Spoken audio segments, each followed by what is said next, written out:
تو وقت کا بادشاہ حضرت کے ہاتھ دھلاتا تھا، ان کے کھانے کے انتظام کرتا تھا۔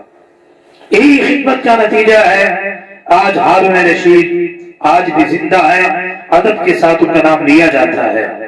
اسی طرح بغدادی محلہ میں عباس کی حکومت میں کئی خلفاء آئے، کئی لوگ چلے گئے جنہوں نے ظلم کیا، آج ان کا نام اور آپ سے مٹ گیا ہے، دنیا سے مٹ گیا ہے۔ اس لیے آپ سے گزارش ہے کہ دین کے مسئلے میں کبھی آپ کو شک پیدا ہو، ڈاؤٹ پیدا ہو، تو آپ برائے کرم علماء کرام سے رجوع کریں، اس میں آپ کی حفاظت ہے، آپ کا ہمارا ایمان محفوظ رہتا ہے نا۔ دیکھو میری آپ سے بڑی اچھی دوستی ہے، مجھے اچھی طرح پہچانتے ہیں، خدا نہ کرے چھوٹا سا اپینڈکس ہو جائے، پرسوں بھی بتایا تھا میں، ڈاکٹر کہے کہ اس کو آپریشن کے ذریعے نکالنا ہے، آپ نے کہا کہ نہیں حضرت آپ ہی کر دیں، بتائیے ہم آپریشن کریں گے تو کیا ہوگا، نہ ہندوستان میں نہ پاکستان میں، سیدھا قبرستان جانا پڑے گا۔ اسی طرح ہر معاملے میں جو جس فن میں ماہر ہوتا ہے اس سے رابطہ کرنا ہے۔ چلیے آیت کی طرف ہم آتے ہیں۔ اللہ تبارک و تعالی ہمیں صحیح قرآن سمجھنے کی توفیق عطا فرمائے، قرآن کی صحیح تعلیمات پر عمل کی توفیق عطا فرمائے، آمین۔ قل انما انا بشر مثلکم، یقیناً ہمارا ایمان ہے کہ یہ قرآن پاک کی آیت ہے، اس کا معنی کیا ہے اس کو ہم سمجھنے کی کوشش کریں۔ سب سے پہلے یہ بات قابل غور ہے، کون سے مسئلے میں، کون سی بات میں تاجدار مدینہ صلی اللہ علیہ وسلم ہماری برابر ہیں، مماثلت اور مساوات کہاں پائی جا رہی ہے؟ کیا اللہ کے رسول صلی اللہ علیہ وسلم کے اعضاء مبارکہ، ان کے باڈی پارٹس، ہاتھ، پاؤں، پسینہ، کیا یہ ہماری طرح ہیں؟ اگر بشر مثلکم کا یہ مطلب لیا جائے کہ جس طرح ہمارے دو ہاتھ ہیں ان کے بھی دو ہاتھ ہیں، ہمارے دو پیر ہیں، آپ صلی اللہ علیہ وسلم کی بھی دو پیر ہیں، آپ کے دو گوشے مبارک ہیں، ہمارے بھی دو گوشے نکانے مبارک ہیں، دیکھنے کے چہرے مہرے کے حساب سے آپ بھی بشر اور آدمی ہی ہیں، ہم بھی آدمی ہیں، تو لہٰذا ہم اور وہ صلی اللہ علیہ وسلم برابر ہیں۔ تو کیا یہ مطلب ہے؟ ظاہر ہے کہ یہ مطلب لیا جائے تو سراسر غلط ہوگا۔ کون نہیں جانتا کہ تاجدار مدینہ صلی اللہ علیہ وسلم کے جسم پاک کا سایہ نہیں پڑتا تھا، ہمارے جسم کا سایہ پڑتا ہے۔ تاجدار مدینہ صلی اللہ علیہ وسلم کے جسم پاک پر کبھی مکھی نہیں بیٹھتی تھی، ہمارے جسموں پر مکھی کی بارات بیٹھا کرتی ہے۔ تاجدار مدینہ صلی اللہ علیہ وسلم کے جسم پاک سے جو پسینہ نکلتا ہے وہ عطر سے، عنبر سے بھی زیادہ خوشبودار ہے، ہمارے پسینے سے اتنی بدبو آتی ہے، ایک دن نہیں نہائیں گے تو دوسرے دن کوئی قریب ہمارے نہیں آتا ہے۔ تو بتائیے تاجدار مدینہ کے پسینے کے حوالے سے آپ صلی اللہ علیہ وسلم آپ کی پھوپھی کے گھر میں آرام کر رہے ہیں، دوپہر کا ٹائم ہے، چمڑے کے لحاف پر سوئے ہوئے ہیں، دیکھا جب بیدار ہوئے آنکھ کھلی تو آپ کی پھوپھی ایک چھوٹی سی شیشی ہاتھ میں ہے اور کپاس کاٹن بھی ہاتھ میں ہے، سرکار کے عرق مبارک کو، پسینے مبارک کو اٹھا کے شیشی میں جمع کر رہی ہیں۔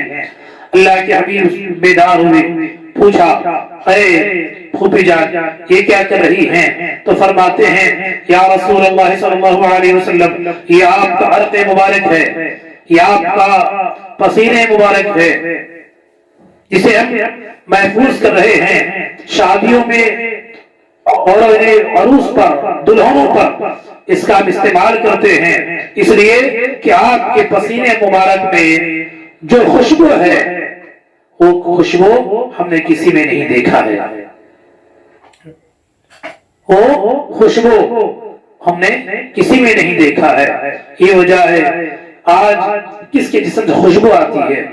تاجدار مدینہ صلی اللہ علیہ وسلم جب کسی گلی سے گزر جاتے تھے تو ساری گلی خوشبوئے محمدی سے معطر ہو جاتی تھی۔ فلاں محلے سے گئے تو پوچھنا پڑتا ہے نا کہ میرا دوست کہاں گیا. لوگ پوچھیں فلاں کہاں گیا تو لوگ کہیں گے کہ دیکھو ہم نے اسے جاتے ہوئے دیکھا ہے. لیکن اللہ کے حبیب کی خاصیت تھی, یہ ان کی خصوصیت تھی, جس گلی سے اللہ کے حبیب گزر جاتے تھے ساری گلی میں خوشبو پھیل جاتی تھی. صحابہ کرام سونگھ کر محسوس کرتے تھے اس گلی سے بھی سید عالم صلی اللہ علیہ وسلم کا گزر ہوا ہے. یہی وجہ ہے میرے اعلیٰ حضرت فرماتے ہیں کیا مہکتے ہیں مہکنے والے, کیا مہکتے ہیں مہکنے والے, بو پہ چلتے ہیں بھٹکنے والے. تاجدار مدینہ صلی اللہ علیہ وسلم ہماری طرح کیسے ہو سکتے ہیں؟ آپ نے کتاب الشفا کا نام سنا ہوگا, سیرت پر بڑی معتبر مستند کتاب ہے. یہ ایسی کتاب ہے علماء فرماتے ہیں دعا کرنے کے وقت اس کتاب کا حوالہ دے کے دعا کر, یا اللہ کتاب الشفا کی برکت سے دعا قبول فرما تو دعا قبول ہوتی ہے. یہ بڑی معتبر مستند کتاب ہے. فرماتے ہیں اس کی کتاب جہاں پڑھی جاتی ہے وہ گھر جلنے سے محفوظ رہتا ہے, تعاون سے محفوظ رہتا ہے, طوفان سے محفوظ رہتا ہے. آج بھی مکہ مکرمہ آپ جائیے, وہاں شیوخ کے گھر میں, وہاں عربی لوگوں کے گھر میں ہر دن اس طرح کی محفلوں کے انعقاد ہوتا ہے. مکہ کا ایک محلہ روسیفہ, وہاں عباس مالکی کا مکان ہے. جمعہ کے دن ہر چھوٹے بڑے کو جانے کو وہاں جانے کی اجازت ہوتی ہے. عصر کی نماز کے بعد سے لے کر تقریباً عشاء کی اذان تک وہاں محفل میلاد کا انعقاد ہوتا ہے. اس محفل میں بھی آخر میں اس کتاب کی 2 صفحے پڑھ کر دعائیں کی جاتی ہیں. وہاں حضرت امام مالک, امام شافعی, حضرت قاضی عیاض صاحب شفا یہ روایت نقل کر رہے ہیں. حضور صلی اللہ علیہ وسلم کے شمائل و خصائص میں بعض محدثین نے بیان کیا ہے کہ جب حضور صلی اللہ علیہ وسلم رفع حاجت کا ارادہ کرتے, پیشاب پاخانہ شریف کا ارادہ کرتے, تو زمین شق ہو کر آپ کا بولو بازار نگل جاتی اور وہاں سے خوشبو آتی تھی. اب بتائیے کس کے پیشاب میں خوشبو ہے, کس کے استنجے میں خوشبو ہے؟ یہی وجہ ہے محمد بن سعد کاتب واقدی علیہ الرحمہ نے اس بارے میں حدیث ام المؤمنین سیدہ صدیقہ سے روایت کیا ہے. عائشہ صدیقہ نے پوچھا یا رسول اللہ صلی اللہ علیہ وسلم آپ بھی استنجا خانے میں جاتے ہیں, واش روم میں جاتے ہیں, ہم بھی جاتے ہیں, لیکن یا رسول اللہ جب واپس آپ آ جاتے ہیں وہاں ہم کسی چیز کی گندگی نہیں دیکھتے ہیں بلکہ خوشبو رہتی ہے. تو سنیے تاجدار مدینہ صلی اللہ علیہ وسلم ارشاد فرماتے ہیں اے ام المؤمنین کیا تمہیں معلوم نہیں زمین ان فضلات کو نگل جاتی ہے جو انبیاء کرام کے جسم سے نکلتی ہے. ہم میں سے کوئی ایسی چیز نہیں نکلتی جس نہ ہم میں سے کوئی ایسی چیز ہرگز تم نہ دیکھو گی. دیکھیے کہاں تک ہم میں ان میں فرق ہوتا ہے. اسی سلسلے میں ایک اور حدیث ہے مالک بن سنان غزوہ احد میں سرکار کے جسم کو چھوٹا سا زخم لگا, اس زخم سے خون آنے لگا تو حضرت مالک بن سنان رضی اللہ عنہ اس زخم پر اپنا منہ رکھ کر خون کو چوس کے پیتے ہیں. بتائیے خون پاک ہے یا ناپاک ہے؟ یہ مسئلہ سب احناف کو, حنفیوں کو معلوم ہے کہ وضو کر لیا خون نکل گیا تو وضو ساقط ہو جاتا ہے. یہ مسئلہ الگ ہے کہ شافعی مسئلہ کو مذہب میں خون سے وضو نہیں ٹوٹتا ہے. ہمارے یہاں وضو کیا خون نکل گیا تو ہمارا وضو ٹوٹ جاتا ہے. خون کھانا, خون پی جانا یہ حرام ہے, لیکن صحابی نے سرکار کے جسد اقدس سے, ان کے جسم سے جو خون نکلا ہے اسے پی لیا تو سرکار نے منع نہیں فرمایا ہے. اسی طرح عبداللہ ابن زبیر رضی اللہ عنہ نے حضور کے پچھنے کا خون پی لیا.